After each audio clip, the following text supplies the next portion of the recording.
All right, good morning. Welcome everyone, and thank you for getting up so early and attend Howard County Spending Affordability Advisory Committee. And I'm very pleased to see old friends and also some new members joining us this year. My name is Holly Sung. I'm the County Budget Administrator and also Chair for this year's committee. So for today's agenda, because we are this is our first meeting for a series of sessions there. So I will start with some refresh memory about the process and also introduction on the key agenda for this year, as well as maybe have the members to go around the table very briefly, talk about yourself so we get to know each other. The centerpiece for the discussion today, however, will be the HOCO by design. I'm very excited to have a team from Department of Planning and Zoning joining us this morning and to talk about HOCO by design, which is a general plan update that was just released last Thursday night, I believe. So it's hot and fresh. So the team will do two presentations. One is about the overview as well as the process and the highlights of the general plan, and feel free to ask questions there. And also there will be a second presentation. It's an update about the county's long-term demographic and also development trends, which is, I think, presented to the committee every year, but you'll hear the updates as well as the latest projections based on the general plan update. So let's start. So again, this year's meetings will all be virtual, and it's typically at 7 to 9 o'clock in the morning. So a little bit logistics to repeat myself here. One is that because we have many members there, if you have any, when you don't speak, please make sure you mute yourself. And when you do talk, don't forget to unmute yourself there. And on technical issues there, if you have any, please contact Paul directly. You should have already received a few emails from him for different issues there. And also among his emails there, he actually provide as a backup plan an attendee link besides the normal WebEx invite. So if you're not able to log in from the WebEx invite there, at least you can try the attendee link and we will elevate you as a speaker so you can join the discussion there. And also a reminder to everyone that all SAAC meetings are public meetings. It will be streamed, but also posted on the county website for the videos later. So you can still, if you miss any meeting accidentally, you can still come back and play the video to get a sense about what was discussed. You're not going to miss anything. About the committee, the Spending Affordability Advisory Committee, this is a very, very important mechanism for the county government in terms of decision making. This is a committee established by executive order by county executive, and the intention is to make the mechanism a nonpartisan body, and people should put aside your political opinions or political agenda and really get together and look at the data and try to provide data sensitive advice to county executive that's going to inform our development of budget and also long-term fiscal plan. It is very comprehensive and very diversified committee. We have a lot of talented people represent different disciplines of the business as well as key stakeholders representative for different entities as well as different branches of the government.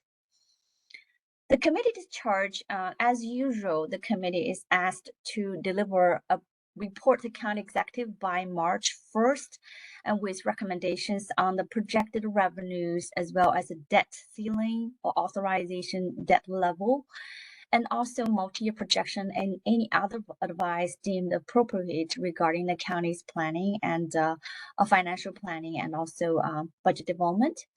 And this year, a little bit new, a separate task was asked from this committee is to provide a very brief report by the end of January. Sorry, there's a typo. It should be January 31st, and which is to provide some input or feedbacks on the fiscal impact analysis that's going to be presented by DPZ regarding the HOCO by design. So we have confidence and understanding about the fiscal impact of this HOCO by design or the general plan update.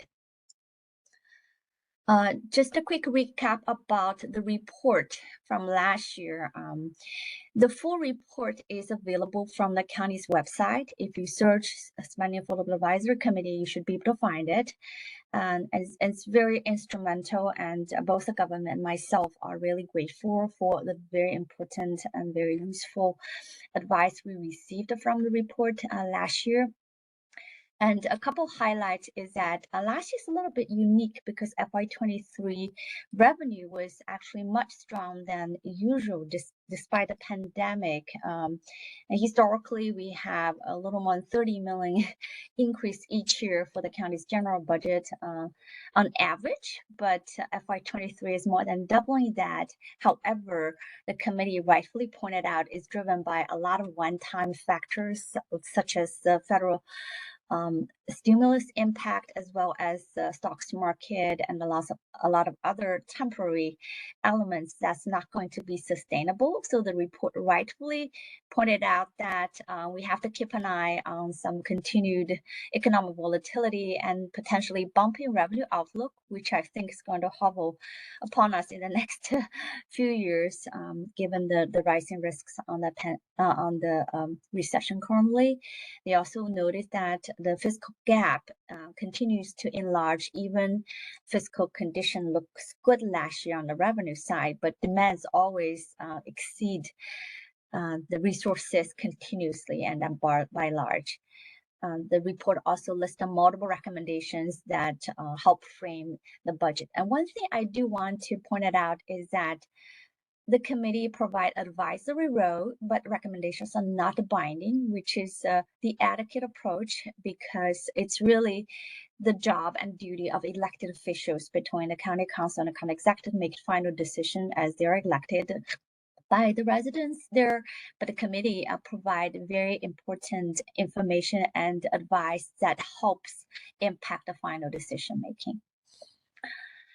In terms of planned meetings for this budget cycle, we're currently looking at about 10 meetings here, of which at least three will be focused on HOCO by design and its fiscal impact. So today we'll talk about overview and the trends. Next week, very importantly, Jeff, the research director from DPZ, will have in-depth discussion about fiscal impact analysis and also answer some questions. Then we'll come back on January 10th with more follow-up question and answers, and as well as talk about some preliminary report for that part. And the rest of the agenda is very similar to what you have experienced before, and talk about different issues impacting next year's budget. And then we're also going to leave a few meetings. We actually added a little more time for discussion. So we hope the committee will get the chance to have more thorough discussion among themselves regarding what kind of recommendation, what's the takeaway, and what you want to leave for the county executive in developing next year's budget there. And in hope of enhancing the process, we are going to ask all the speakers try to send materials in advance there. So ideally, you get a chance to review it in time, so that the presentation itself sometimes can be simplified or condensed there, and allowing more time for interaction among the team members and asking questions there.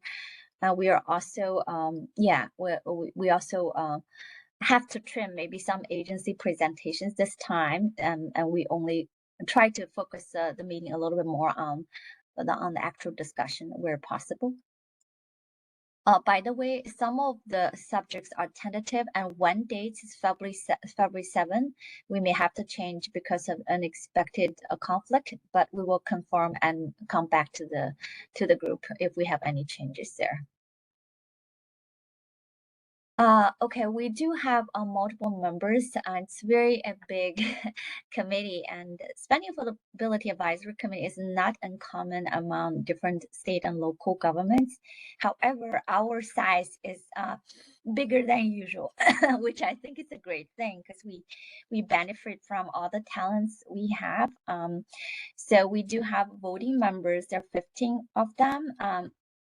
and also other members, such as a representative from some entities or organizations that do receive funding directly from the county, as well as government advisors from both branches of the government that can be, they all participate in the discussion and also are information resources providers as well. So I'll ask folks to introduce yourself, go in the order of the screen, and talk about who you are and how long you have been with the committee. I will start with Todd. Good morning, Holly. Thank you. Welcome back, everybody. I think this is my 5th year on the committee. I'm a Howard County business person and actually sold my primary business this past year. So I guess you could say semi-retired, but look forward to another year. Thank you, Todd. Becky? Hi, this is Lakey Boyd. I am president and CEO of Columbia Association. I'm having an issue with my video, so I'm making sure my audio is working. Yeah, it is. Thank Yes, you. okay, thank you. Thank President and CEO of Columbia Association. I served last year for the first time, which was, as you've already mentioned, an interesting fiscal year, as it was at CA as well. So happy to be here. Thank you. And Dr. Clinch, you've been here for a long time. Richard Clinch, I'm the director of the Jacob France Institute at University of Baltimore. I've been on the committee for well over a decade. I've been consulting with the committee, providing an economic forecast and personal income projections for about 10 years. Work mostly on economic development, workforce development, fiscal and economic analysis. Thank you, Dr. Clinch. And we'll look forward to hear from your economic outlook in January. Howie?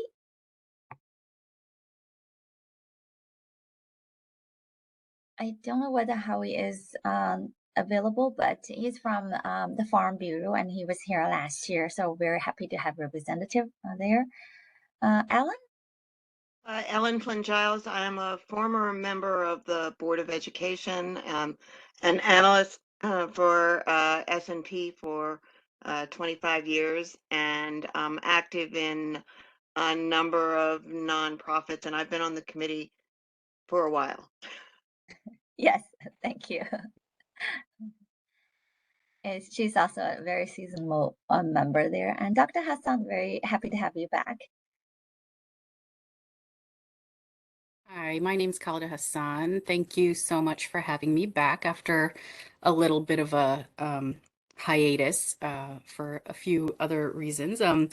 So I live in Laurel. My background is in molecular genetics, and I'm a patent examiner, but I'm also a community advocate and an education advocate with experience from PTA, CAC, advocating in the Board of Ed, and also participate in HOAs in our community. And I am, invested in seeing Howard County make the right decisions moving forward. So thanks for having me again. Thank you. And JC is also back this year. Everybody, JC Hendrickson. I live in Elkridge. I've been on the council for since 3 years, since 2020. Yeah, it's great to be back. I'm excited to talk about the general plan and the other updates this year. Thank you. Thank you. Thank you, JC. And next is Steve Hunt. Good morning, Holly. Good morning, everybody. Good to be back. Thank you for having me back. My name is Steve Hunt. I actually had to look it up real quick. This is my 7th year on the committee, although as Khalida mentioned, I actually had a hiatus as well of 2 years in the middle of all of that. But good to be back. Always good to reconnect with the group. By day, I am a director at the Department of Defense contractor. By night, I am the chair of the Howard County Board of Appeals. So have a couple of hats going on there. But again, looking forward to working with the team and come up with some really good solutions to pass on to our county government. Thank you, Steve. Busy life, and thank you for getting engaged in different aspects. Dr. Irani. Thanks. Thanks to be back. Been a member since 2018. I'm the vice president for strategic partnerships applied research here at Towson University. And during the night, I live in Turf Valley. So it's great to be back, and hope we can address some of the bigger problems we have here in Howard County. Thank you. And Dr. Inrani will also provide some economic presentations sometime in January. And thank you. Jimmy, welcome on board. Thank you, and good morning to everybody. My name is Jimmy Jennings. I'm with the serve on the board of directors for the Howard County Association of Realtors, and this is my first time. So yeah, just looking forward to what's going on. Thank you, Barbara.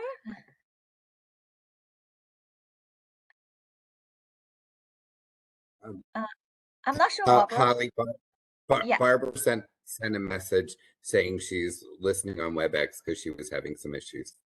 Oh, okay, got it. And Barbara's also have been here for us for a long time and very instrumental and always with a lot of insight. So I'm happy to see her continues at the committee. Leonardo, I think he can only stay for a short time. Are you there, Leonardo? If we don't see him, he's the chair of the Chamber of Commerce and have been with the committee for a long time. Yeah, I think he has a conflict. I just saw an email. Steve. Good morning, Steve Poynott. I like what Dr. Clinch said. I've been on the committee for more than a decade, so we'll just leave it at that.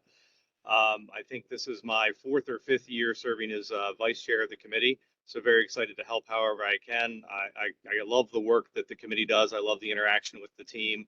And I've really enjoyed my time, learning more about the community that I live in and helping however I can. And by day, I'm the chief operating officer at Capital Bank and, lifelong banker and, really focused on, how we support our community. So thanks for having me again. Thank you very much, Steve. And I'm very pleased that Steve agreed to serve as vice chair again. He really has been instrumental. And then also you will see him chair some of the meetings as well, especially the report writing and also coordinating some of the discussion in framing the committee's recommendations there. So thank you very much, Steve, for coming back again and helping chair the meetings. Josh?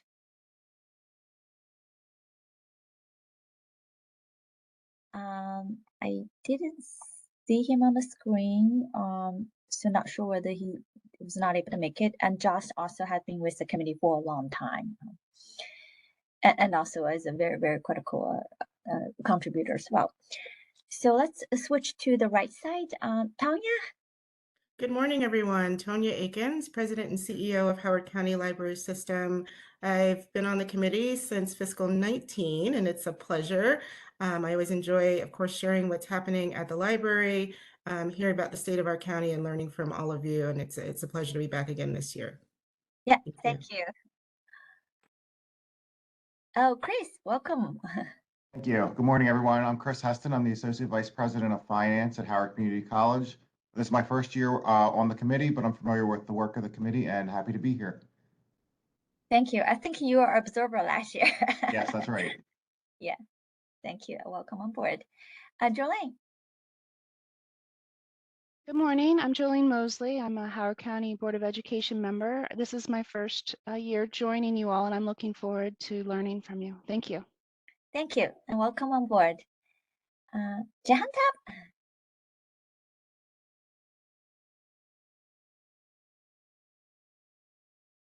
Oh, Jahantab, can you? There we go. Oh, thank you. Good morning, everybody. Jahantab Siddiqui. I'm the Chief Administrative Officer for the Howard County Public School System, and I believe this is my 7th or 8th year on this committee. So happy to join. Thank you. Very nice to see you again. And also Valerie is also a new member. So Valerie, I'm not sure whether she has technical glitch there, but she will represent Association of Community Services there. And let's switch advisors, starting with Angela. Good morning, everyone. I'm Angela Cabellin. I'm the Deputy CAO as part of the advisor team. Many of you have worked with Sam Sid and Jennifer Jones in the past. They have moved on to new adventures. So while I have been following all the great work of the SAAC in the past 4 years, I'm happy to join in the advisors side officially. And welcome back to everyone. Thank you, Angela. Welcome to the committee. You have a very busy year. Thank you. Greg. Hey, good morning. Craig Glendenning. I've been with the county for 10 years now and have been lucky enough to be an advisor for the committee and also advisor for the county council with the results of the committee and of course heading into budget. Look forward to answering any questions you guys might have from the legislative viewpoint. Thank you, Craig. Rafiu. Good morning, all. Rafiu Hila, Director of Finance. I think this is my 3rd year, but I had a brief hiatus as well. I was here from more other capacity, so I'm happy to be back. Thank you. Very true. Thank you. Patrick? Oh, I think Patrick also was not able to join us. Patrick is our internal auditor, and he's also one among the advisors team. Lonnie. Good morning, Holly, and good morning, everyone. I'm Lonnie Robbins. I'm the Chief Administrative Officer for Howard County. I've served in that role for 16 years, and I've been on the committee for more than a decade. So it's great to be back this morning and seeing everyone, and welcome aboard. Thanks, Holly. Thank you, Lonnie. Larry? Hi, Larry Tweel, CEO, Howard County Economic Development Authority. This is probably my 11th or 12th year on the committee. Looking forward to participating. Thank you, Larry. And Larry, I think you're also going to try to organize the business panel early January, right? Correct. Thank you. Okay, thank you all very much. So that finished my part. I'll hand it over to my colleagues in Department of Planning and Zoning. I think the first person that's going to share the screen will be Sarah. So is she on board? Can we allow her to share screen?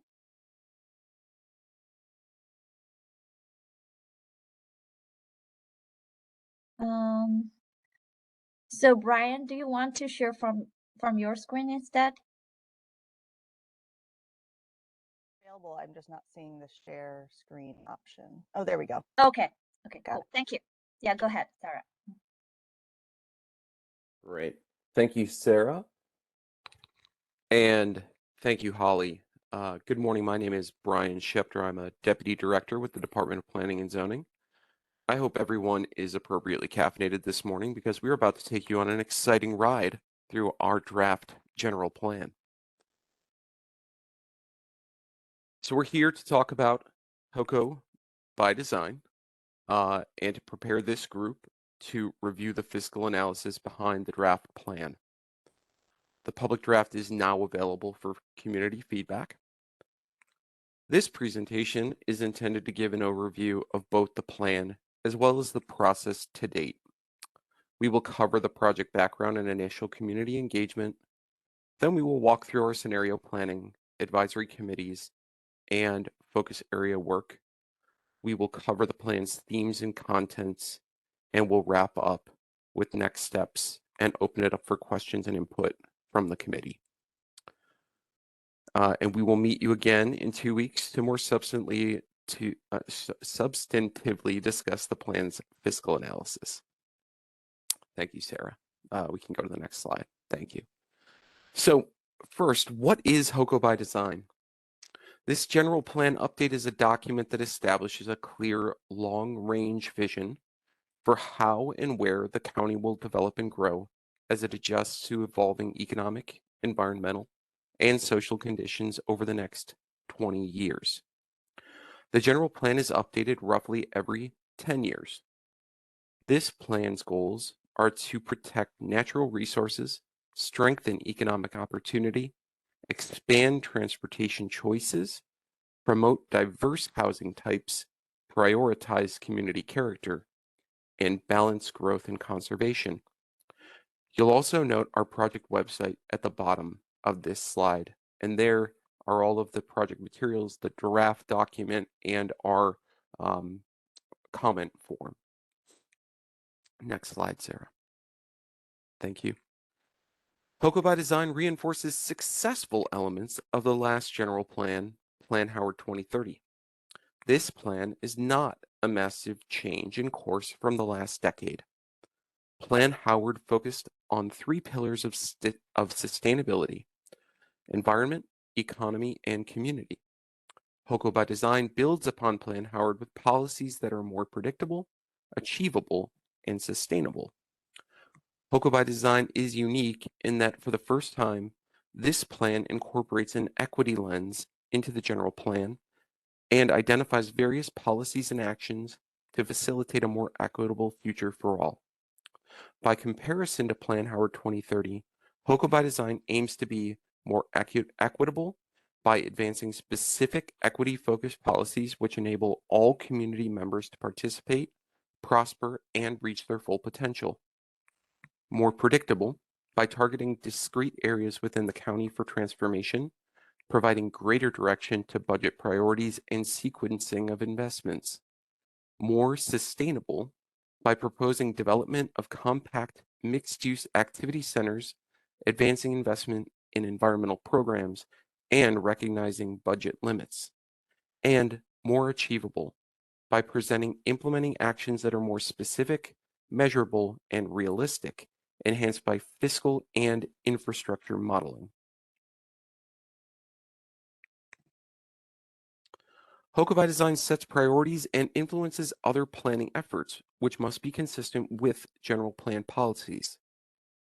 The infographic on this slide illustrates the connections. You see it informs the capital budget, functional and master plans like the Land Preservation Parks and Recreation Plan, or LPPRP, Bike Howard, and Walk Howard, and also land development and zoning regulations. Once HOCO by Design is adopted, the county will undertake a comprehensive rezoning process to ensure that our regulations reflect the policies adopted in the new general plan.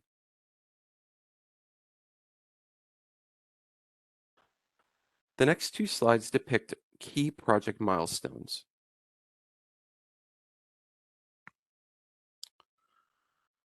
HOCO by Design, the draft plan, is the result of our planning process that kicked off in the winter of 2020. However, we didn't start in earnest until later in the summer and early fall of 2020, after the guidelines were adopted by Council and our Planning Advisory Committee was appointed by the County Executive and Council. We'll get into more details about our community engagement in a moment. Other notable milestones to point out here are the assessments we developed, the drafting of planning themes, our scenario modeling, and our strategic advisory groups. All of these pieces gave us the data and best practices to pair with our community feedback. This slide is a continuation of the last and brings us up to date. As you can see, additional milestones include the Newtown Workshop Series we held in 2021, and then the release of planning theme chapters this year to gather input on our key policies. And here we are with the entire public draft available for review. The scope of community engagement that has been conducted for HOCO by Design is truly unprecedented for Howard County. Let's walk through some of those highlights.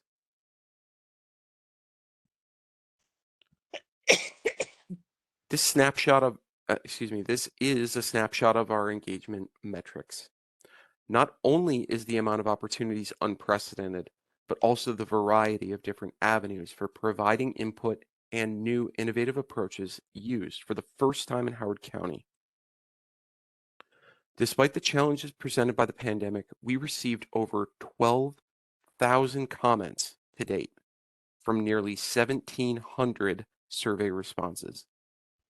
We facilitated or participated in nearly 100 community meetings. Today, we have exceeded 100 public meetings, including 28 focus groups with diverse audiences. And we spread the word through 81,000 flyers to Howard County residents. Those are the high-level metrics. Now let's take a step back and walk through how we reach those totals. HOCO by Design kicked off just as COVID was shutting down the county. We already had some plans for online engagement activities to involve the community, and with COVID, we had to double down on those offerings. We also had to adjust our strategy for raising broad awareness about the plan. We started with a robust website and social media presence. We developed flyers, postcards, and yard signs that we placed where people were, like in county parks, at Roving Radish, and in Roving Radish meal kits and library book pickups. We also translated materials into multiple different languages to reach more people in the community.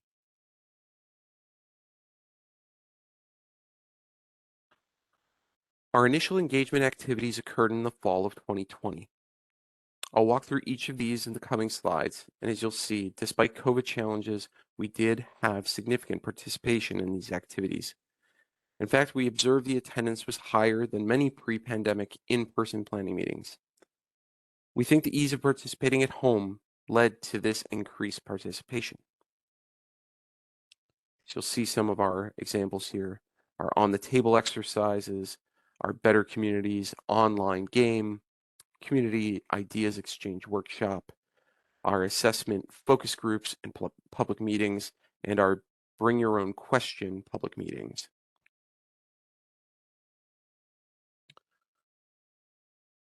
We produced a summary of our DEI focus group findings on our website. This is our Diversity, Equity, and Inclusion focus groups, and you'll find this document on our website. Speaking of documents on our website, you can also see our engagement summary that covers all of our activities, including our DEI focus groups, the initial engagement we've covered here, and more. In addition to the engagement summary, we maintain a comment log of the thousands of comments that have come through in this process to date. Advisory committees. So another important aspect of our planning process has been the work of our advisory committees. And I'm really appreciative of all of the members of those committees, but particularly the folks that are wearing multiple hats and also sitting on the SAAC. I see several of you here today. Planning Advisory Committee members represented community leaders, service providers, industry groups, and the general public, and serve as a sounding board to the project team about the community's needs and desires in the development of the general plan. We started with 37 members, and by the end we had about 33. We met about these various themes over the course of 1.5 years for several hours each meeting, helping to dig into the scenario planning and flume development. Here are some of the key topics that we covered. Honing in on the PSET strategy into the flume. Actually, sorry, Sarah, let's go back one. They advised on character area descriptions, and we also explored major policy issues such as missing middle housing, transportation, water sewer infrastructure, and growth allocation framework, as well as growth management strategies. We can move on to the next slide. We've got our strategic advisory group, also members of the SAAC here. Strategic advisory members were a multidisciplinary group of experts that acted as advisors to the project team, similar to a policy think tank. There were 3 strategic advisory groups that met to delve into specific opportunities and challenges that have been identified through the planning process.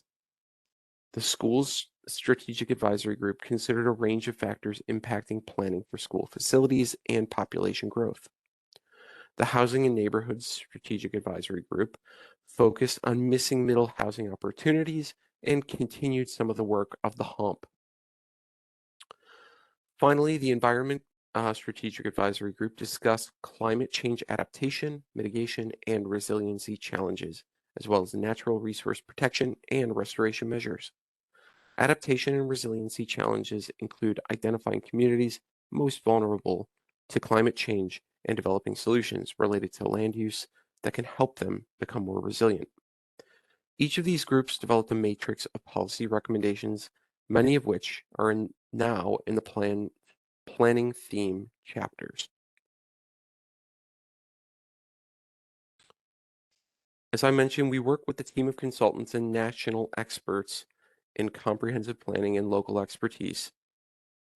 As a foundation for this update to the plan, they prepared physical assessments. This is the page of our website where the assessments are hosted. Each one was used to create a baseline set of data for the general plan and provides a summary of existing conditions and areas for further study. The Housing Opportunities Master Plan, or HOMP, did a needs assessment specific to housing needs in the county, and that was used as our housing assessment to meet the state's requirements that require local jurisdictions to assess housing needs as part of the comprehensive planning process.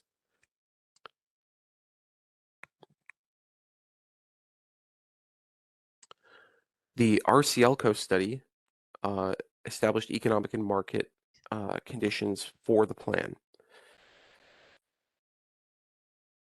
Here, they projected demand of 31,000 homes over the next 20 years, and in addition have suggested there is another 20,000 in pent-up demand or unmet demand for households that already live in the Baltimore region but would prefer to live in Howard County if the option were available to them. Together, they suggest the county could accommodate a total of 51,000 new homes in the 20-year planning horizon. This would be assuming we experience the requisite job growth, which fuels a need for nearby homes. They project 60,000 job demand. We have the capacity for 30,000, so they are projecting twice as much as our current capacity. In terms of commercial growth, while uncertain at this moment, they projected 16 million square feet, of which 7.5 is industrial and manufacturing, and approximately 6 million is office. They're projecting demand for 31,000 homes over the next 20 years.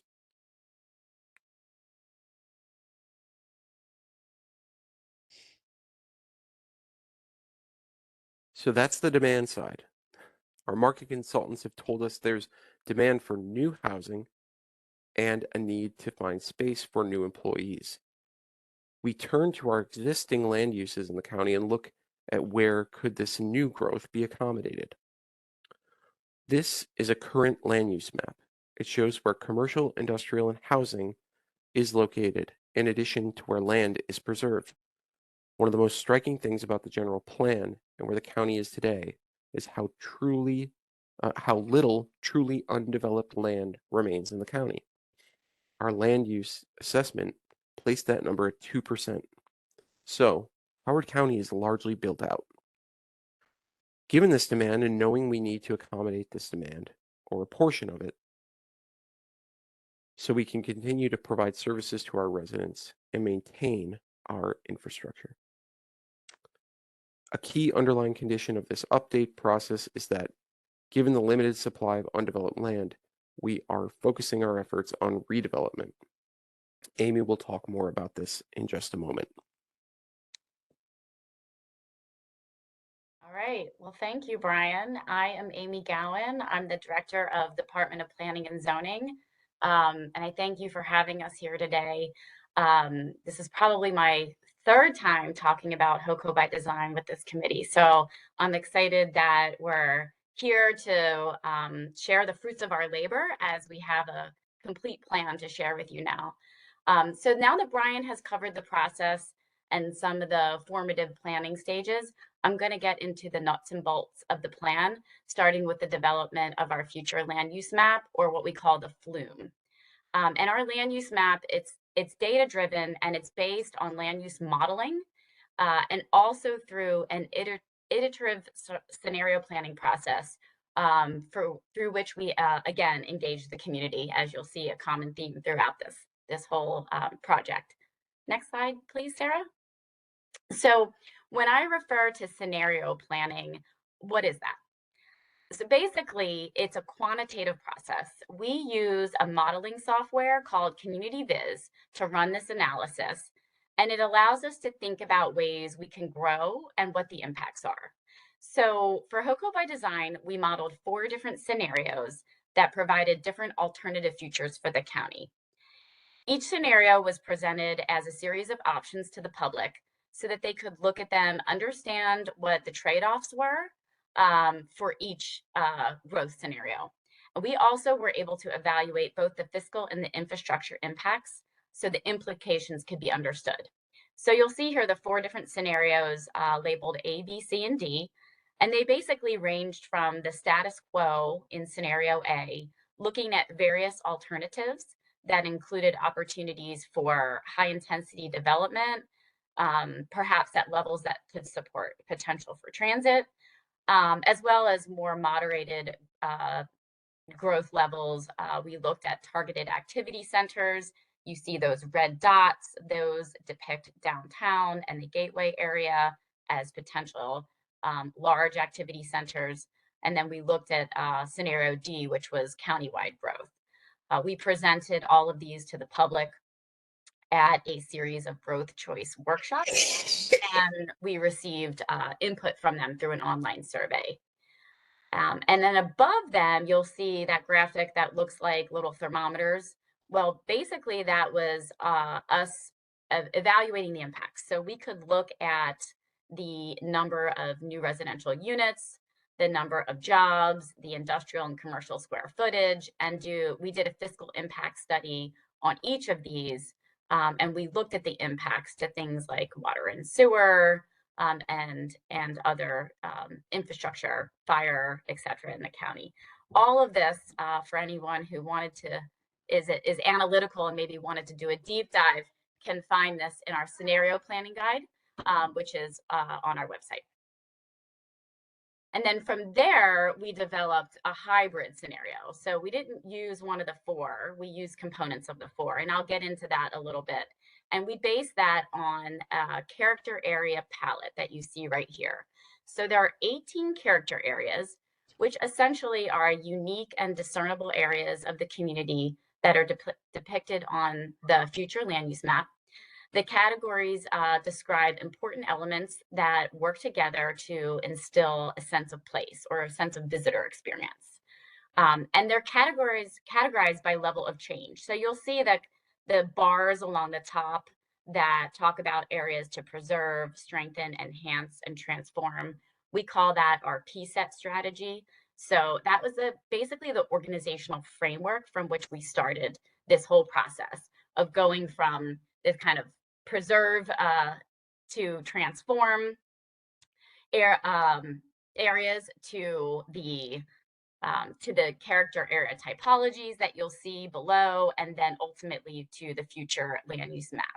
So all of our areas to transform are basically our activity centers, some of our multifamily communities, and this whole exercise is not about zoning. It doesn't prescribe zoning. This is really about how to inform our future zoning by describing either the current character of the neighborhood that we want to preserve, or trying to identify what the future intended character we envision it will look like based on where they fall on this whole kind of PSET scale.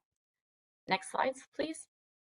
So we use the character area the character areas to formulate our hybrid scenario, or which ultimately resulted in our future land use map. So again, we didn't pick one of those 4 scenarios. We picked elements of the 4 based on community feedback and based on the infrastructure demands that we were able to analyze with each. And so this hybrid scenario became the flume with the 18 character areas. Again, it's not intended to be looked at a zoning level or a parcel level. Rather, it's to be interpreted broadly. So we're basically using these land use categories to evaluate what the desired character and objectives are for these different areas around the county. And then we apply that guidance in context with the general plan policies and recommendations. So you'll see the policies and recommendations throughout the plan that can refer back to the future land use map. So in comparison to Plan Howard 2030, you'll see we're basically replacing the old land use map on the left with our new land use map on the right. It's quite a bit, it's more colorful, if you will. But basically, it's not that vastly different. It is really a refinement of the Plan Howard 2030 land use map. We had 4 place types. We're moving to 18 character areas. But Plan Howard 2030 is really the baseline. And where you see those large swaths of pink, those were the growth and revitalization areas in Plan Howard 2030. They were along corridors and within our village centers. And we're basically taking those large areas and we're honing in more directly in specific areas to make recommendations for growth. And by doing so, it provides a higher level of predictability and with an emphasis, again, on what the character of those areas should look like. And so this is a closer look at our proposed activity centers, each area zoomed in. So these are the areas that we are targeting for the most amount of growth. This is what we modeled in our fiscal model and in terms of where we expect most of the growth to occur. And Jeff Brownell is gonna show some of that in his presentation next. So if you kind of keep this visual in mind as he's talking about the activity centers, these are the areas we're talking about. And this actually only accounts for about 3% of the county's land. And so what we're looking at is these activity centers to accommodate a mix of employment, residential, commercial uses, and really serve as the greatest area for transformation within the county. And as Brian mentioned, we talk about this as a redevelopment plan because as he showed, we have very little land left, only 2% for greenfield development. So we really need to focus on redevelopment and allowing these activity centers to address our housing and commercial demand while also reducing impacts to infrastructure and the environment. So most of these centers are already older shopping centers that are impervious, that are already developed, and older business parks. So when we redevelop them, there is a real potential to improve the stormwater management and the overall environmental conditions of these sites. So you'll see that some of the areas identified are our Columbia activity centers, like the village centers, which is the same as our last general plan, also downtown and Gateway, which is new, and some areas along the Snowden to Upton corridor. We're also targeting activity centers along Route 40 and Route 1, similar to Plan Howard 2030, but also like more targeted and more specific to provide greater predictability along those corridors. And finally, there's 2 new centers along the 108 corridor that we're targeting for redevelopment potential. And so hopefully folks are familiar with our downtown Columbia plan, where there is recommendations for basically growth over the next through 2030. The next area that we kind of call we refer to as the last frontier in Howard County is Gateway, which is over 1,000 acres of... Amy, excuse me real quick. This is Steve. Are we holding any questions till the end? Is there going to be like a Q&A period, or can I ask you a question right now?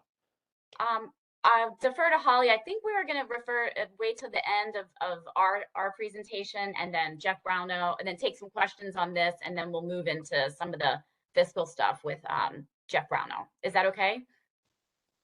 Yeah, that's fine. I just don't want to forget my question about the corridors, so Okay. I will ask it once you get there. Thank you. We could always Before we type get to it in Jeff. the chat, and I can, start looking at the chat when I'm done, if you don't want to. Yeah, I'll try to figure out how to do that on my phone. Okay, very good. Okay. Yeah, Amy, after you guys the presentation, as you mentioned, that we'll leave some time for discussion and before go to Jeff's presentation. Yeah, sorry, I know it's a lot. It's a lengthy plan, and we're trying to condense 700 pages into No, slides. I appreciate it. I just want to make sure the committee has time to ask some questions. Absolutely, yeah. Okay, so next to downtown, as I was mentioning, Gateway, we see as having great potential for redevelopment. And so HOCO by Design proposes to transform Gateway into what we're calling a regional activity center. Next slide, Sarah, please. So the regional activity center approach looks at Gateway to become a major employment hub that is also planning for housing, open space, civic uses, maintaining some of the industrial uses that are already present there, and really building a complete community for the 21st century. And HOCO by Design is really establishing the vision for Gateway and some of the recommendations. But really full development of that area won't happen until after we undertake an entire master plan for the Gateway area, and with development activity that's not expected until over the long term. So probably towards the end of our planning horizon with this general plan. So this is really a long-term vision, but we're starting it within HOCO by Design. Next slide, please.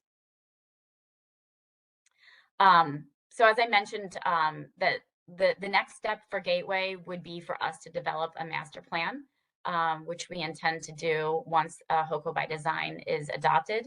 That plan will identify the types of development we want to see there, the phasing of that development, the intensity of that development, the scale, design, infrastructure needs. We'll do a much more detailed data analysis. We'll look at different design concepts, and we'll also go through another community engagement process with not only the property owners, but also the broader community. As I mentioned, the footprint of Gateway is about 1,000 acres. So it's really a significant opportunity to meet our employment targets for the county and also accommodate a population that can support these businesses within the activity center. Also important to note is about 40% of this area is already impervious. So there's a real opportunity to improve the environmental conditions of the site and accommodate infrastructure that's needed to support the development in this entire area. So being able to accommodate schools on site, fire stations if needed, park and recreational needs, not only for Gateway, but for the surrounding community, etc. So in addition to Gateway, I'm sorry, I failed to mention, we have a whole focus area section of no, you can go to the next slide, it's okay. We have a focus area section in HOCO by Design that is dedicated to looking extensively at Gateway, kind of setting that vision for the master plan. We also talk about Newtown Columbia in that section as well, which is, I think, technical appendix C. So for Newtown Columbia, that whole section was developed as a result of 3 workshops. Next slide, please. I think Brian mentioned these as he was going through our community engagement, but we did these workshops. The first was a virtual meeting where our consultants presented general design principles to the community to get a sense for how they fit with Columbia and to kind of hear those design preferences from the community. From there, we did an open house where we showed different boards that had illustrative concepts for redevelopment of village centers, parking lots, older apartment complexes, and some employment areas along Snowden Dobbin. And then from the results of those 2, the open house and the virtual meeting, we hosted a big, what we called a big ideas public workshop, where we reported out on the results that we heard from the community. We had an urban design consultant, Mahan Reichel, who provided recommendations for potential or preferred redevelopment scenarios. And those recommendations included things like the locations of buildings, what the streetscape should look like, how to incorporate green space, the importance of connectivity, and other such design elements. And again, those can all be found in our focus areas, both the work that we did with the Newtown community, which also included Gateway. And in addition to that, design recommendations for, next slide, for our rural crossroads, which are areas out west. All that can be found in the focus areas technical appendix of the plan. Next slide. So continuing on this kind of emphasis of specific areas within the county, we also produced a companion document to HOCO by Design, and that is basically a plan for the Route 1 corridor, otherwise also known as Washington Boulevard. Next slide. And so this whole effort kind of started before the general plan, but as we were embarking on the general plan, we decided it made more sense to kind of roll this whole Route 1 planning process into HOCO by Design, to be able to look at things more holistically, but then also more focused along the corridor. And so that resulted in this plan for Washington Boulevard that is that kind of works in junction with the general plan with HOCO by Design. It was able to incorporate the activity centers, which is a big component of the plan. It goes into much more detail about the 3 activity centers that are proposed along the corridor. It also, a big recommendation is for the county to invest in a redevelopment authority. I think that we've seen that zoning alone is not helping us realize the vision that the county has had for that corridor over the last couple decades. And we really feel like what's needed to move the needle in the corridor is a redevelopment authority that's able to acquire land, assemble land, and have that kind of public-private partnership component to realize the vision that we are trying to achieve and set forth in HOCO by Design. And within this more specific Route 1 plan. Other components of the plan talk about encouraging property reinvestment through tools like tax credits and small business resources. Again, we do a much deeper dive into the activity centers and creating a sense of place, like a unique sense of place for these activity centers. We recognize the importance of our historic communities of Elkridge and Savage as our northern and southern gateways, and how to make sure we preserve and enhance the historic character of those areas. We recognize the environmental features along the corridor and the need to restore and protect them. And finally, I think we all know that there are a number of safety issues along the Route 1 corridor. And so establishing a safe and efficient transportation corridor is of utmost importance. Expanding the ability to walk there, bike there, expanding transit opportunity or frequencies there, and of course, also being able to accommodate the truck traffic that we need through truck management and reducing some of the congestion. Also, important component of our Route 1 plan. So next, I'm going to quickly move through our planning themes. These are the major chapters of HOCO by Design that contain the vast amount of our policies and implementing actions. These have all actually been released to the public over the last year. We released one at a time. We got public feedback. We've incorporated all of that feedback into the planning themes. So what you're seeing now are kind of almost final versions of them. But again, we are still open to receiving additional feedback. The first one is ecological health. I'm not going to go into too much detail. I just want to hit at a high level some of the components of these planning themes. So ecological health advances our planning goal to protect our environment.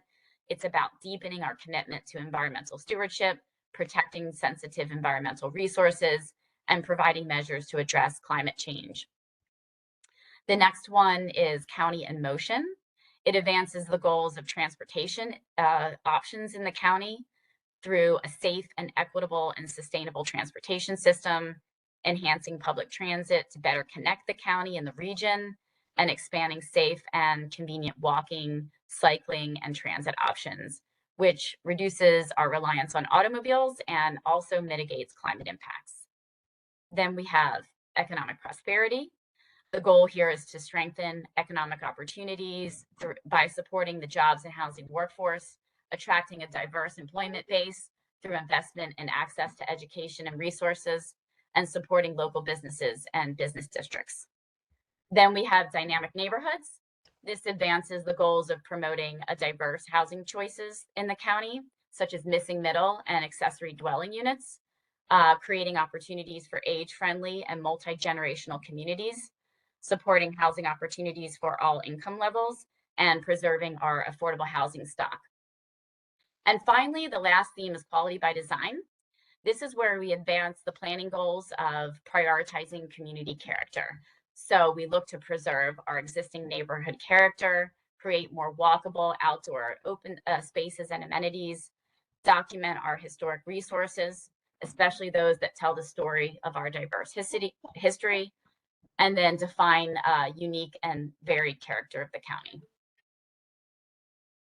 So before I talk about the next steps, I want to take a moment to point out the additional contents in our draft and the ones that I think probably pertain the most to this committee. So if you can go to the next slide, this just kind of shows the plan starts with an introduction.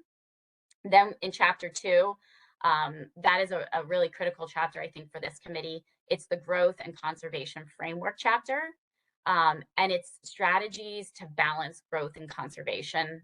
It features our land use map, and it's supported by technical appendix B, which gets into all the details of those character areas I talked about. And so if you can go to the next slide, because I think this is, yeah. So again, so chapter 2 talks about, goes through our land supply, the demands. Brian kind of showed the demands that our economic consultant projected through the market study, which is the 31,000 housing units, 60,000 jobs. That's laid out there. It also talks about the capacity that we have to accommodate those jobs and those housing units.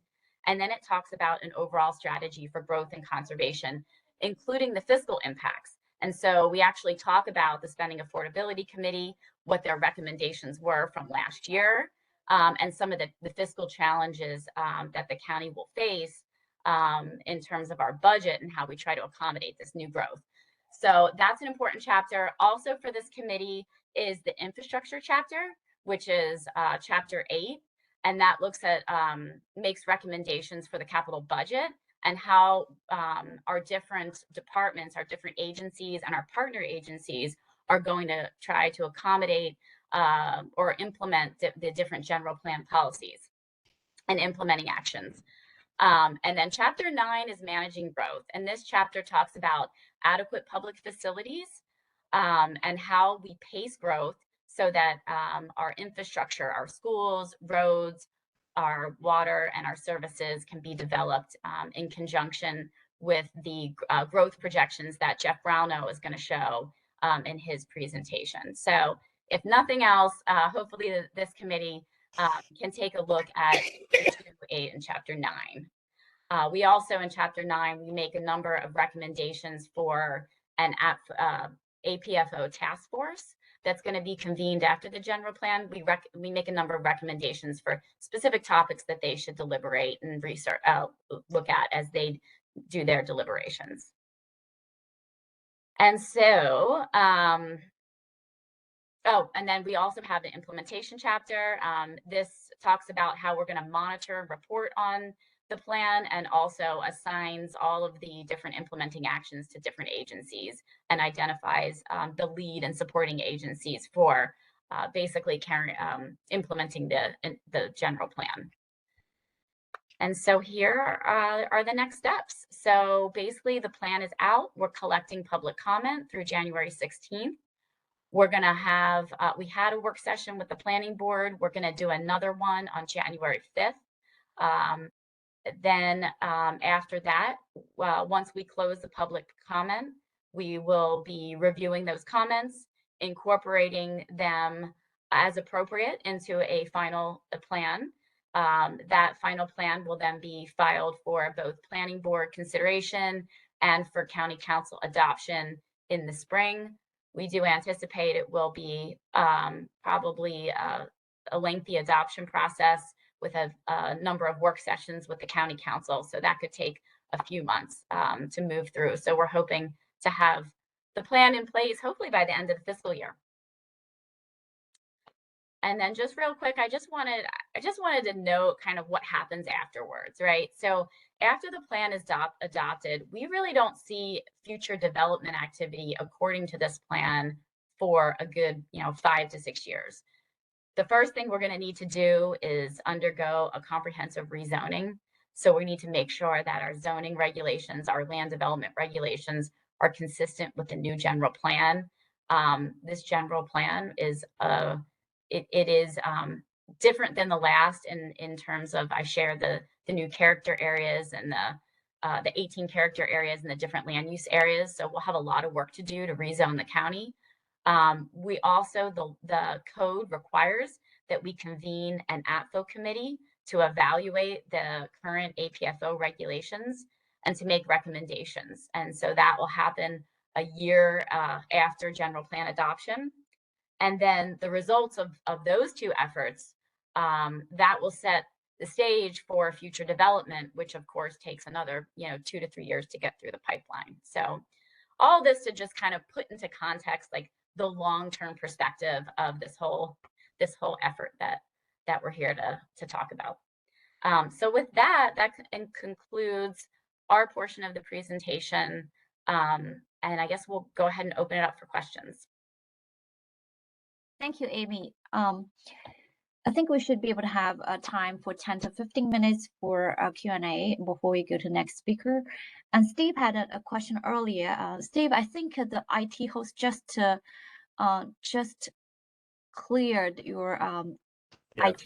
Can you speak now? Yeah, go ahead. Yeah, I'm here. I thought I typed it in the chat, but I didn't. But as you were going through the different, I think you called them focus areas, your Route 40, Columbia, down the Route 1 corridor, and the revitalization opportunities for older redevelopment, especially to help with density and stormwater management, environmental impact.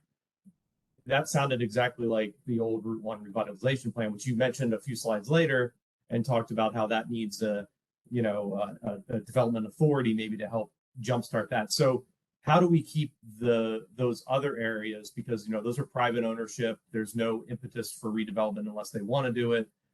How do we keep those from becoming the new Route 1 that nothing happens? Is there discussion about creating an overall development authority for multiple locations? Kind of like some of those development authorities in Baltimore City. What are we thinking to create the ability for that to happen, or not even the ability, but to drive the redevelopment we want to see? Because people might just sit there and say, no, I don't want to do anything with my older center, or I don't want to do anything with this, that, or the other.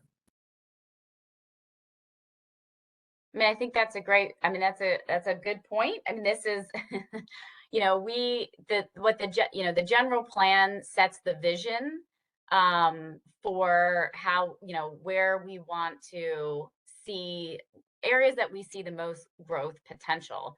But that doesn't necessarily, much of this is going to be market driven. There are a number of factors that basically play into growth in a community, right? So what is the market demand? What are the economic conditions? What's the lending environment? The land use controls that we put in place. So after this, we're going to have to, like I mentioned, we're going to have to update our regulations. And so maybe there's incentives that could be put in place through that to try to incentivize development in certain areas. And also, look at maybe strengthening some of the current regulations. We're also going to have to look at how we try to effectuate some of these character areas and the design principles associated with them. There's also the will of individual property owners, right? So if I'm a property owner, I need to not only be able to financially develop my property, but I need to want to make the investment at a given time. So actually in chapter 2, we talk about the different factors that influence growth. Some of them are within the county's control and some of them are not. They're larger market forces. So we do talk about the potential for a redevelopment authority and kind of exploring that and whether or not that makes sense for Route 1. And so, you know, other than that, I think, you know, it's a complex, it's a complex formula that goes into all of this. Okay, I understand. I just want to make sure that from our perspective, if we're going to be, and Holly, maybe I'm not understanding completely the role of, you went over the role of the committee for the whole, you know, session, but the idea is that we're going to comment on the financial projections that are within the design plan, but those are based on these redevelopment options that may or may not happen, correct? Exactly. Correct. Okay. So just preparing the committee that you're gonna have to caveat it that, hey, if this, then that, because, you know, people may not want to do this. And Amy, I think you're spot on about that. It would be great if we could, in a vacuum, say, this is going to happen first, then this is going to happen, and we can get the redevelopment we want. These are the areas that we want to focus on, and they're the ones that make the most sense for the county from a infrastructure standpoint and an impact standpoint. But we all have to recognize that, you know, these are all if people are willing to redevelopment and we do get those numbers of units in those different areas. So that's all. That's an excellent point. And I think that what you'll see as Jeff goes through his presentation is that even, you know, even through the last general plan and the current APFO allocations that we have, we haven't been realizing them for years. So we've had more housing allocations available than the market has demanded. And Jeff's going to show some of those numbers in the next presentation. So, so what we're projecting are really targets and where we would have, you know, the levels of growth that we want to see in the county, so that we can sustain the basically the economic impacts that we have been seeing, the fiscal impacts that we've been seeing. We want to, you know, to be able to ensure kind of that steady state growth over the next 10 years. That's how we've kind of adapted our growth targets. Thank you, Amy. I appreciate that. I have a quick follow-up question on the whole Route 1 redevelopment vision. Is there a vision for Route 1, having done a Route 1 redevelopment project under the old 2000 guidelines? I mean, a lot has happened there, but there's great renderings of what you expect and anticipate and hope to accomplish in Gateway. Is there a similar vision for Route 1, or is it still, you know, a scattered? There's such small scattered sites up and down the corridor. Is there a vision of what the final looks like? And is there a plan on how to get there? Or will that be the purview of the Route 1 Redevelopment Authority? So yeah, so the plan for Route 1 that's included with HOCO by Design, it's kind of a standalone plan that will be adopted as part of the general plan. So it would have the weight of the general plan, but it also kind of stands alone. And there is a vision for the corridor.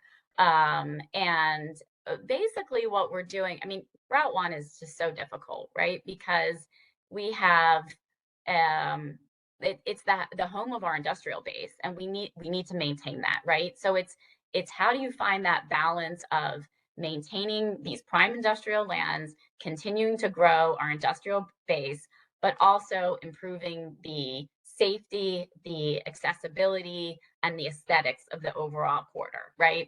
And so, you know, we've all seen that the zoning that's in place now hasn't necessarily effectuated the type of redevelopment that I think some of the past efforts have called for. So what we're trying to do is target mixed use development in 3 distinct nodes along the corridor.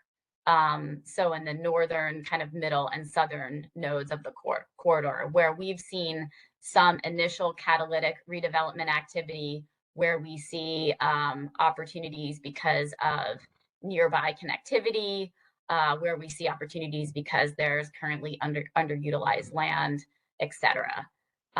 So I encourage you to take a look at that. We try to create a guidance or recommendations for a sense of place in each of these areas. One thing that's new that we are attempting with this effort is a new what we'll call kind of a new activity center ideal called an industrial mixed use activity center. So this is done in other places of the country where you try to promote a mix of uses that can include light industrial uses so that we're able to continue to retain some of that light industrial land. So you could have things like warehousing, flex space, breweries, maker spaces, things of that nature, which can also help create a really interesting, unique sense of place in some of these areas. Thanks. Thank you. Also, anybody else have question? You can also type in the chat box. I have one quick questions before we go to the next speaker. I know like the general plan update provide a lot of interesting identified issues or gaps and also notable changes or transformation and emerging trends there. One thing mentioned is the missing middle in the housing. Can you, one of you, illustrate a little bit, and how does the Local by Design address that?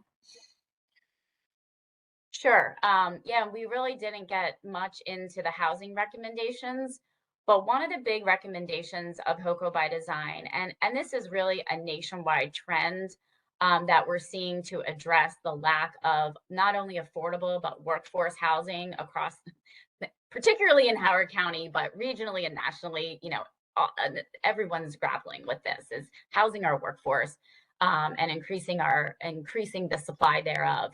So one of our recommendations is for what we call missing middle housing.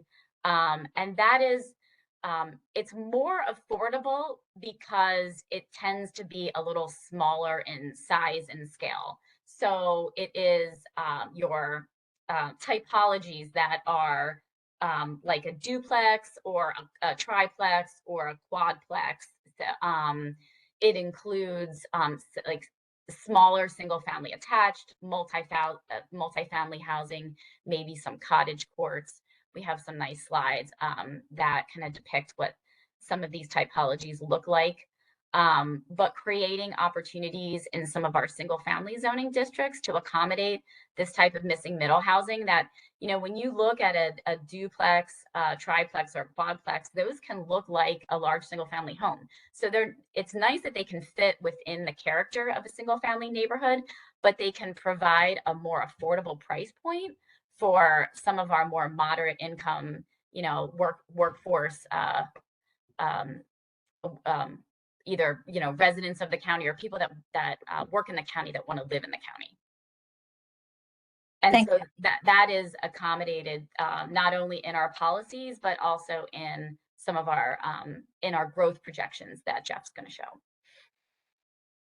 Thank you, Amy. So, hi, this is Kalida. I had a question. So this is, pardon the ignorance of the question. I wanted to understand the impact of rezoning as opposed to the rights of the property owners, because can the county rezone and peel back what the property owners may have intended for, for example, if they wanted mixed use housing, or if they wanted some specific type of zoning, does the county have the authority to change that, and then against the will of the property owner, I guess? Or I'm trying to understand how the county can implement a plan when you might have litigation, the opposition from people who own large swaths of land. Sure. So that of course, that process occurs through the comprehensive rezoning. So the way it works in Maryland is you update your general plan, ideally once a decade, and then immediately following that, you will update not only your zoning regulations, so you'll create new zoning regulations that are consistent with your new general plan, but you'll also update the zoning map. So it's a two-part process, right? So properties will be, through that process, properties would be rezoned. Some of them may be upzoned, some of them may be downzoned. It's a legislative process. It is countywide, so there'll be a good deal of public engagement with the community, an opportunity for members of the public to come and address the legislative body about, how they may want to see their property, the results for their property. But ultimately, yeah, it's a legislative process, and it will be up to the county council to adopt a new zoning map at the end of that. Thank you. Thank you. I think we need to move on to the next speaker now. And thank you for the great questions from committee. And also Amy, Brian, Sarah, and the whole team basically have been really spending tons of time in the last couple of years on this project, and much appreciation. So can we allow Jeff to share screen, and he's gonna go over the trends. Thank you so much. So Jeff.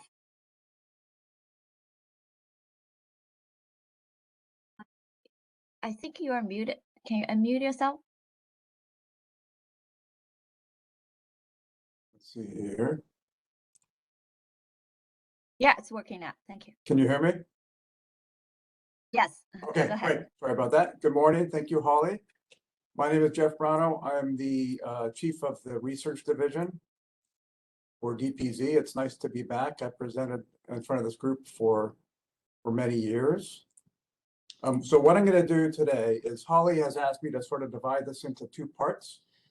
So the first part is going to be what I typically present to the SAAC, which is looking at the population growth trends, including the latest data from the 2020 census, and also what's currently in the pipeline for a residential and non-residential in the land use capacity. We update our projections every year, typically in September. And then I give those projections to the school system for their population, their student projections. Also give it to other agencies depending on their planning time frame. For example, the DPW Water and Sewer Master Plan, Parks and Rec, things of that nature. So everybody has a consistent set of projections based on our current actual capacity that we estimate at the time each year. So I'm going to present that to this group. It sort of provides a framework of where we are now. Also talk a little bit about the past of where we've come from.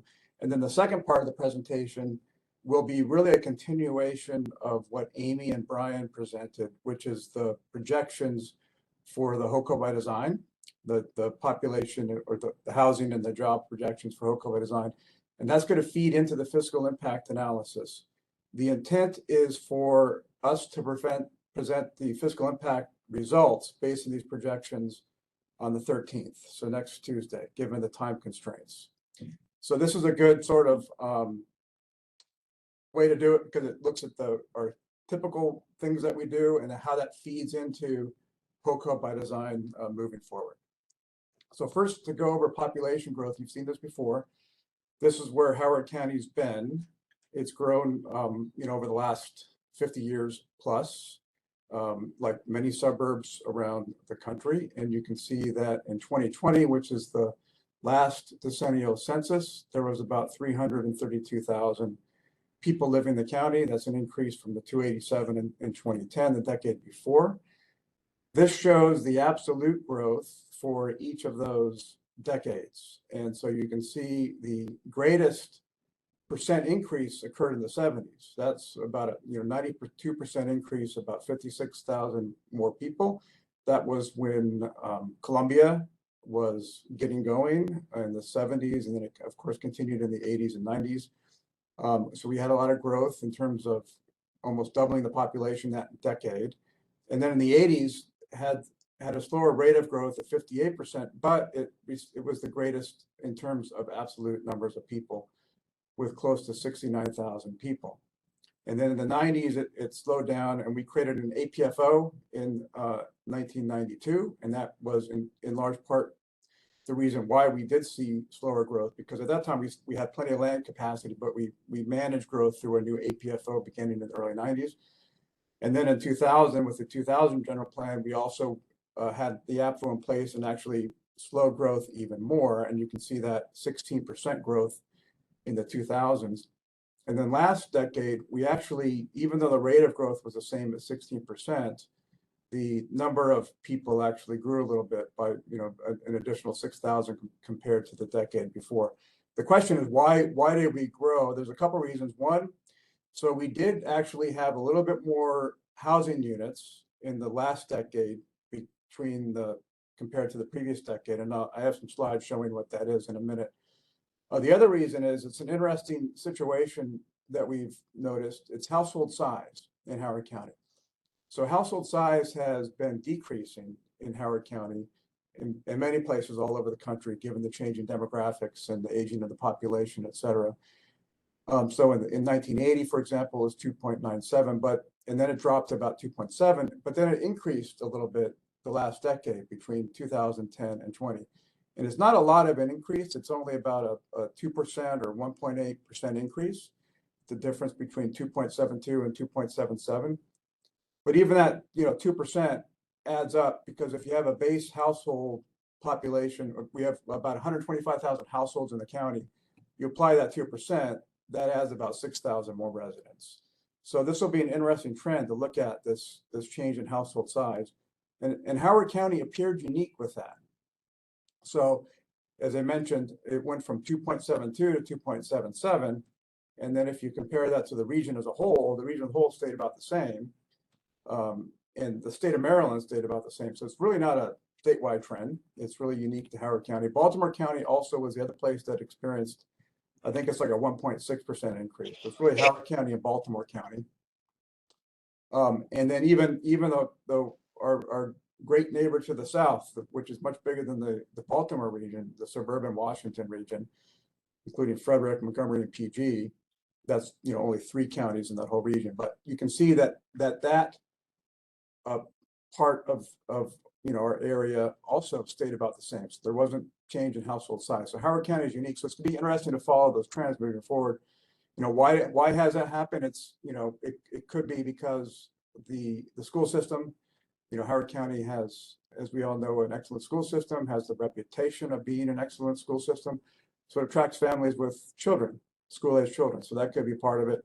The other part is Howard County is continuing to grow its diversity.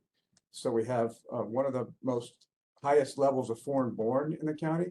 So there could be it could be multi-generational households living as the county diversifies. So anyways, we just wanted to point that out because it does have an impact on the budget and the fiscal aspects of things. If you think about for every house, if we're serving more people, I don't expect the household size to continue to increase, but it will be interesting to see, or it may be, but the question is, how much, or will it go back down? Is this an anomaly? We will see where that heads, but it was an important thing to point out. So this chart goes to 2020, and then the red is our latest projections. So as I indicated before, we do our projections every September or fall based on our land use. We have a land use database, and we sort of freeze it on September 30th. Tracks all the housing units, tracks everything in the development pipeline, and looks at our latest zoning so we can estimate future land use capacity. So based on that, we come up with new projections, which we share with other county agencies. And this is the latest about, we're still going to experience growth over the next decade, although it's going to slow. As Amy mentioned, we're running out of land. We've all known this for a while. So based on our current capacity, under the current general plan, Plan Howard 2030, this is sort of what an estimate of the future. So the growth for the next decade is about 9% compared to 16%. And then the decade after that, growth is expected to slow even more, by 5% based on our current capacity. So now let's look at the new housing and land use. Where you have people, you need to have housing. And so this is looking at our historical housing. So beginning in 2001, in the 2000s, we averaged about 1,500 housing units per year.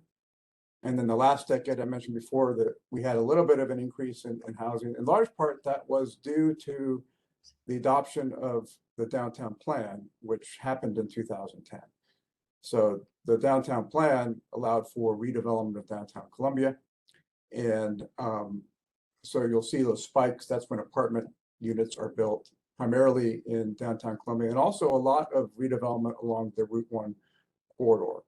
The full vision hasn't been met, but we still have had those zoning categories since 2000 plan in the Route 1 corridor, which has yielded some units, some apartment units, a fair number of apartment units. One thing to notice on this, so we have been experiencing growth. So even though the last 10 years was about 1,600, if you look at the last 6 or so years, the growth is slowing at about 1,300. We have building permits through October in this of 2022, so we don't have the last 2 months of the year. But it's interesting to look at, there's only 554.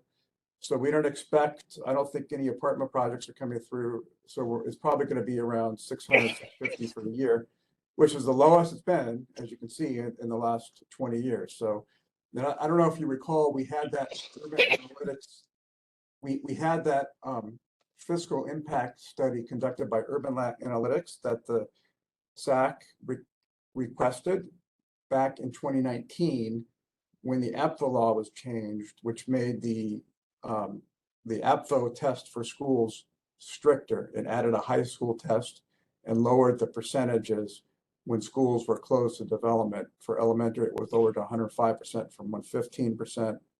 For middle schools, it was lowered from 110% to actually 115% to 110%, and then it added a new high school test.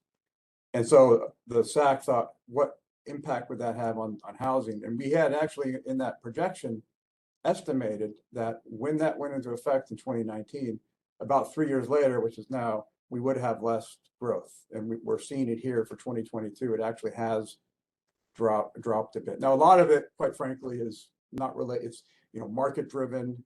There's market forces, timing. There's all sorts of things. So this it's really, we estimated it, but I guess you could say we also had a bit of luck because it is just an estimate. But it really shows these trends of slowing growth into the future.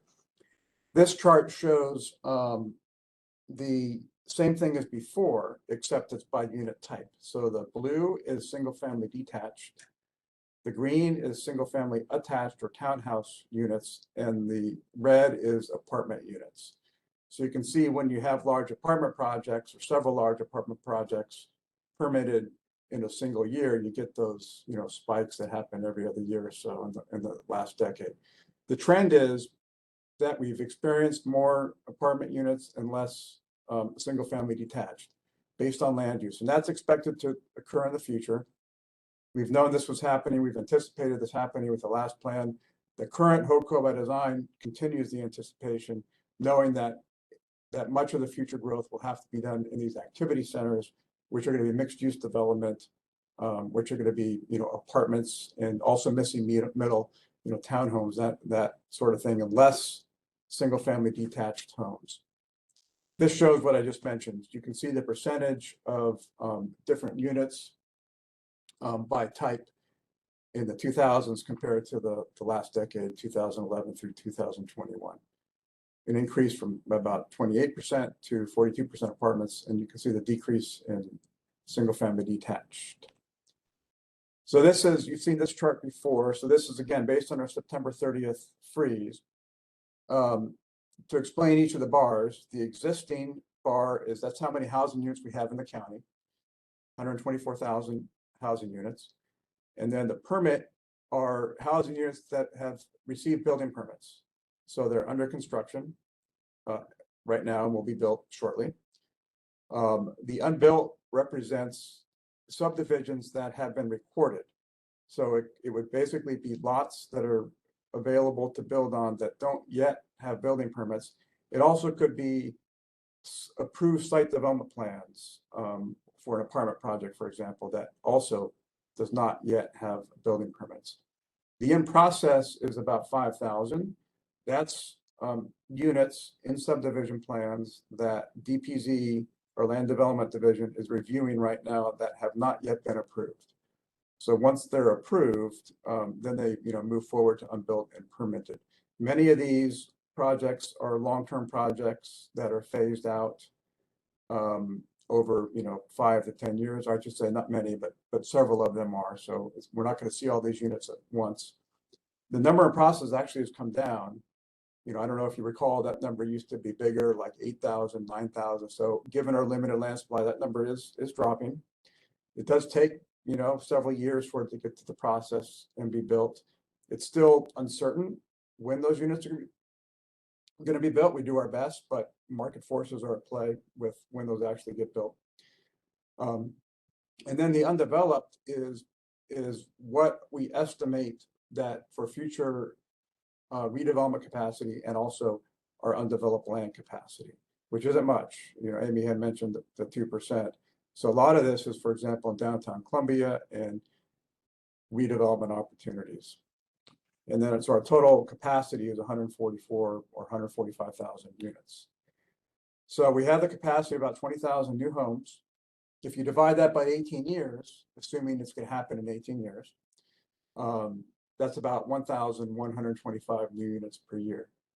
And that's about a 27% reduction of the about close to 1,500 we've had over the last 2 decades. So that's something to kind of keep in mind when I talk next about where we want HOCO by design to take us. So similar to the existing or the last 2 decades, what's happening, we're expecting to have more apartments and less, SFD units with the mixed units. This is our growth capacity. So the bars in the middle represent our future. What's on the left is existing, and then the total results on the left. The future growth is, mostly apartments and townhomes, mixed use, if you combine them 2 together. Less single family detached. Now, if you look by planning area, the next slide is going to show that growth by planning area. Wanted to show this map first. You can't really see the dark lines all that clear, but we have 5 planning areas. Elk Ridge is along here. Actually, I'm seeing it on my screen. Can you see here? Yeah, so Elk Ridge is along here. Ellicott City is this area here. Columbia is, as we know, Columbia. It also includes not just Newtown, but it also includes the out parcels within the Columbia area. The southeast is everything south of 175 going out through Maple Lawn, south of Columbia. And then the rural west is everything west of the planned service area boundary. The planned service area boundary is important. It's been in effect for a long time, since the 80s. It's been refined over time. Basically, everything west of that line, there's no water or sewer, no public utilities. So it's large lot, well and septic, single family development with some commercial nodes. And the emphasis has been for the last few decades to preserve the rural west. So that's where our agricultural preservation program is, and we have a lot of environmental preservation. I have a slide showing that in a minute. So those are the 5 planning areas. And if you look at those 5 planning areas, the blue is the existing, and this is where we're projecting growth based on our current capacity. So, most of it's in Columbia. This undeveloped really represents the remaining of downtown Columbia, the downtown Columbia plan, plus maybe some village center revitalization opportunities. And then you can see that other planning areas, you still have growth, but less so. Rural West is the least of all, given the capacity in the rural West. We've really met our preservation goals in the West over the last several decades. This is our latest land use map, and this is, if you want to look at this, we have 2 versions of it. It's quite interesting. So we have a PDF version on the map gallery on the county GIS website, and then we also have an interactive version where you can zoom in and see all these things. Here's the legend here. It may not be completely readable, so I apologize for that. The point I wanted to make here is this light yellow is undeveloped residential. And so this gets to the 2% that Amy had mentioned. There's not a lot of undeveloped residential if you were to zoom into this map. And so you have also undeveloped commercial as well, and you can see that in the light purple and the light reds. The purple is the industrial land. The red is the commercial and office space land. The sort of dark yellow is existing residential units. And then the green is parks and open space and preservation easements throughout the county.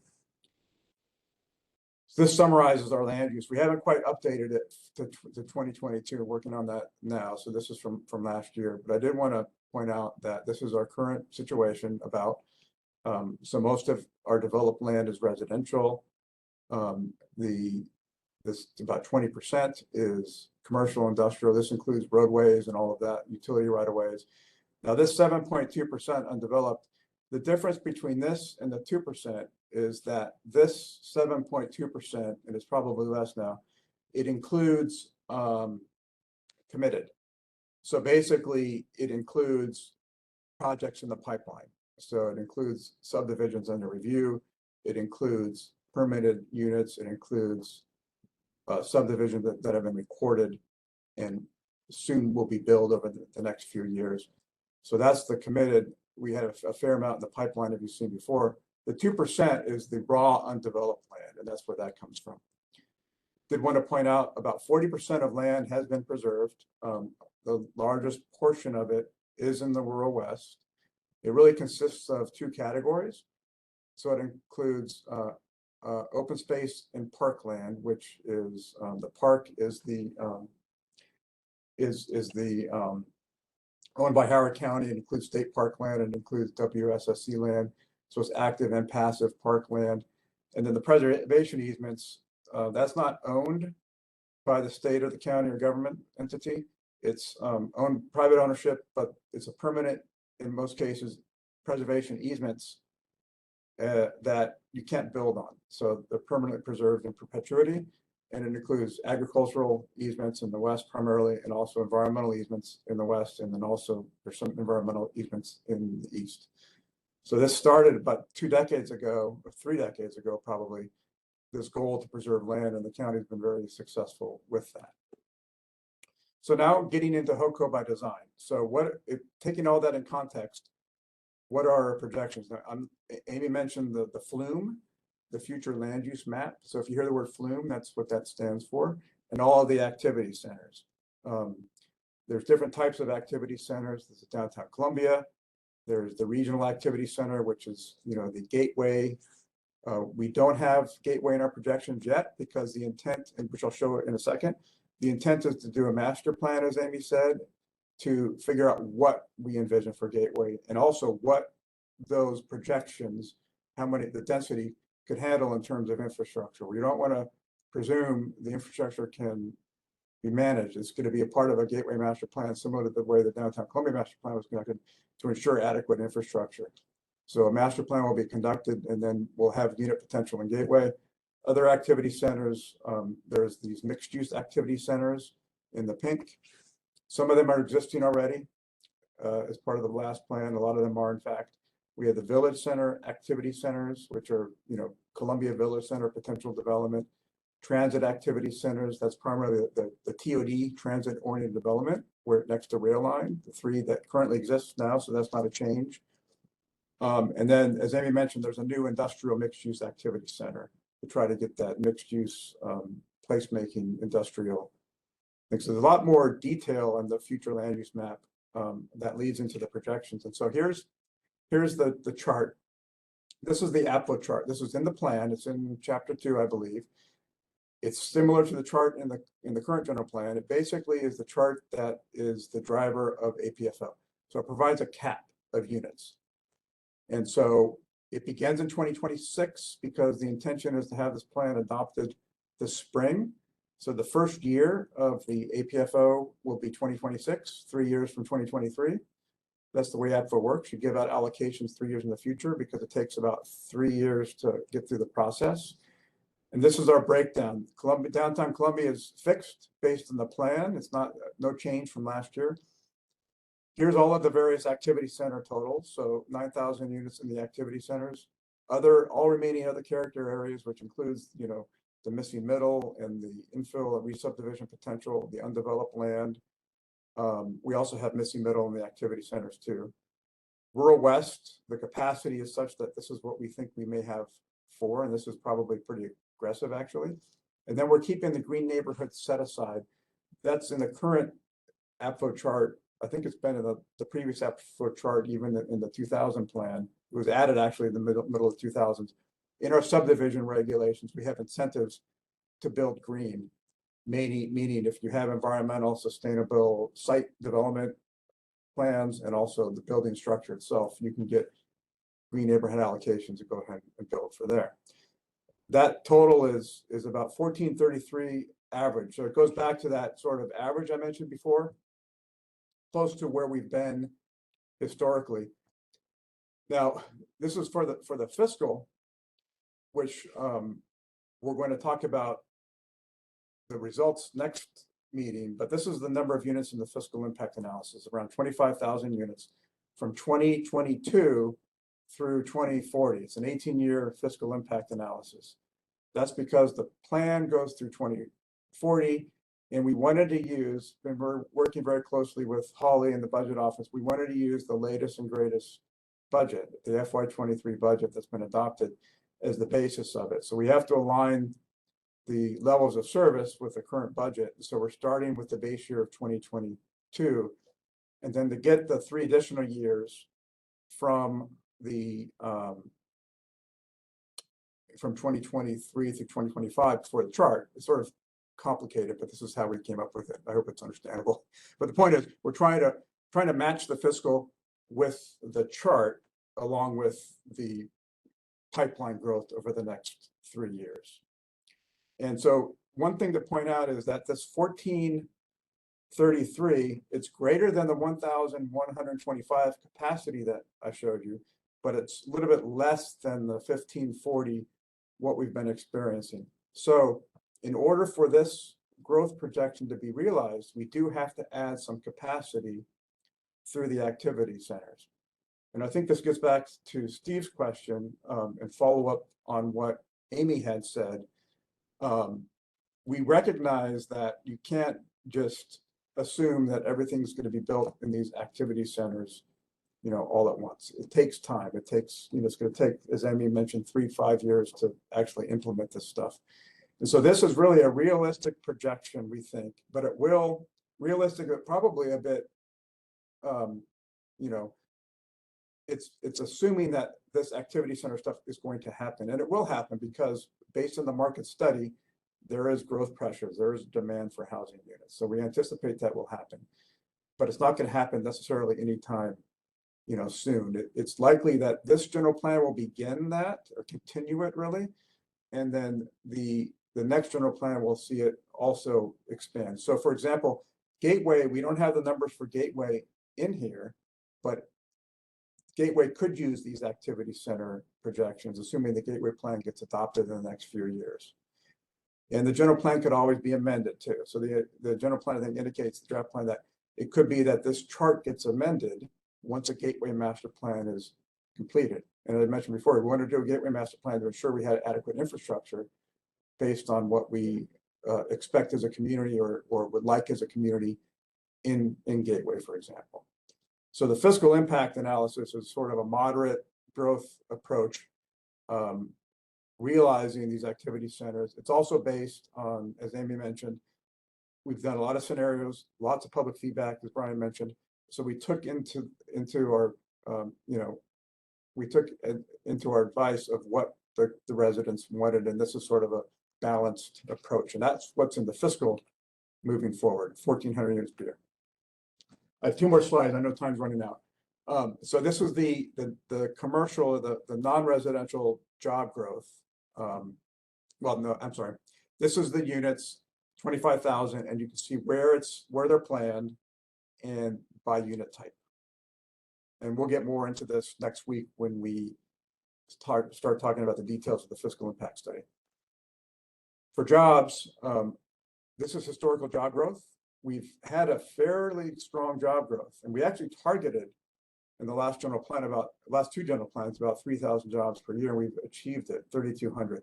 In large part, that was from BRAC, the base realignment and closure, which happened, beginning in 2002 or 2010 or so. That's pretty much done. There is still some Fort Meade growth, but the we don't anticipate the same amount of job growth into the future. And so HOCO by design, the fiscal impact study uses this estimate over the 18 years of about 31,500 jobs. That's, the 1750 average annual is less than the 3,000, but based on our land use capacity, we just don't anticipate having the same amount of job growth in the past. This capacity does also assume some rezonings that occur in the activity centers to allow for this job growth. It does not include Gateway, and Gateway is another, opportunity for job growth in the future. So that's the basis of the projections for HOCO by design for the fiscal. And at this point, the next steps is, it's an 18-year study. It's calibrated to the FY23 budget, and it's based on the APFO phasing chart and the job projections and the draft plan. And we'll present the results and methodology at the next SAAC meeting on December 13th. So that's it. It's yeah, thank you very much, Jeff. Try to make it in time. I know there may be questions. Yeah, thank you very much. I think we have to wrap up now for sake of everybody's time. And Jeff will be here next week for another 2 hours. So feel free to bring up the question at that point. And also you should also feel free to send questions to me. I will forward to him in advance if you have one for today's presentation. And also after you get a chance to review materials for next week. Next week, it's going to be a deep dive of the fiscal impact analysis, which will be the focus of the committee. And Jeff is going to present both methodology, the assumptions, and also the results there. And Jeff, my understanding, you're fine-tuning the document. It's pretty close to get finished there. So the idea is we're shooting for send everybody before the end of this week, so you get a chance to review in advance. So during the weekend, when you watch World Cup, quarterfinal, etc., please spend some time on this one as well. And you might find it's equally interesting because we have a lot of number of people here and people with experience in economic development. So Jeff, do you have anything to add? If not, go ahead. Yeah, I don't. Thank you. Yeah, so I hope to have the assumptions document that goes in the fiscal by the end of the week, so people can see it beforehand. And yes, so thank you. Yeah, I'm glad to take any questions about this also at the next meeting. Okay. Well, just go ahead. Anybody want to say anything? Okay. All right. Well, thank you all very much, and especially for our presenters and also our interpreter and IT host in the back. And thanks the committee. I'm very happy that we started another year of this process to help inform the budget development, and in particular the HOCO by design is a very important subject, and it's going to inform fiscal planning in the long run, not only in the near future but also in the long run. So thank you everybody for participation. So we will the meeting is adjourned now, and we will come back next Tuesday. And anyone, especially the new members, if you have any questions, feel free to drop me a line or drop me a note in email, and I'll give me a buzz. I'll be happy to talk with you. Thank you very much.